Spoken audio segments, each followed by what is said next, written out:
AI అనేదాన్ని తక్కువగా చూడొద్దు. అదే సునామీలాగా మిమ్మల్ని చుట్టేస్తుందంటున్నారు ఆంథ్రోపిక్ సీఈఓ డారియో అమోడై. 5 ఏళ్ల క్రితం కంప్యూటర్‌లో సొంతగా ఒక వ్యాసం రాయించడం, వీడియోని విశ్లేషించడం దాదాపుగా అసాధ్యం.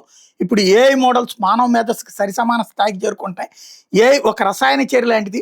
ఒక రసాయన చర్యకు ముడి పదార్థాలు అవసరమైనట్టే డేటా, కంప్యూటింగ్ శక్తి అనే ముడి పదార్థాలు అందుబాటు పెరిగే కొద్దీ ఏఐ సామర్థ్యం అద్భుతంగా మారుతుంది.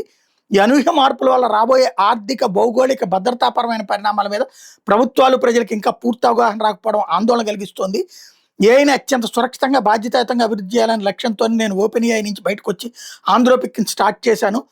అదే సమయంలో భారతదేశంలో చాలా బహుళజాతి సంస్థలు మా వినియోగదారులకు మార్కెట్‌గా చూస్తుంటాయి. కానీ భారతీయ ఐటీ కన్సల్టింగ్ కంపెనీలతో మాత్రం మేము ఆంథ్రోపిక్‌గా కలిసి పనిచేయాలనుకుంటున్నాం. భారతీయ కంపెనీలకు మా ఏఐ టూల్స్ అందించి వాళ్ళ సేవలను మరింత ఉన్నతంగా తీర్చిదిద్దాలని భావిస్తున్నాం. ఇందువల్ల వాళ్ళ సంస్థాగత సామర్థ్యాన్ని, మార్కెట్ నైపుణ్యాలు అద్భుతంగా పెంచొచ్చు. అంతేగాని ఉద్యోగులను తొలగించాల్సిన పని ఉండదు. గత అక్టోబర్‌లో తొలిసారి భారత్‌ని సందర్శించినప్పటితో పోలిస్తే ఇప్పుడు ఇక్కడ మా వినియోగదారుల సంఖ్య, రాబడి రెట్టింపయింది. ఏపీఐ మోడల్స్ ద్వారా భారత్‌లో ఎంతోమంది సొంత పరిష్కారాలు తయారు చేసుకుంటున్నారు. భారతీయ స్టార్టప్‌లు ఏపీఐలు ఉపయోగించుకుని అప్లికేషన్ లేయర్‌లో కొత్త టూల్స్ నిర్మించొచ్చు. ప్రతి 2, 3 నెలలకు వచ్చే కొత్త ఏఐ మోడల్స్ వాడుకుంటూ ఇంతకుముందు సాధ్యంగానే కొత్త పరిష్కారాలు కనుక్కోవాలి. ఏఐ మోడల్స్ చుట్టూ ఒక చిన్న యూజర్ ఇంటర్ఫేస్, ర్యాపర్ లాంటి సాధారణ అప్లికేషన్ చేయకూడదు.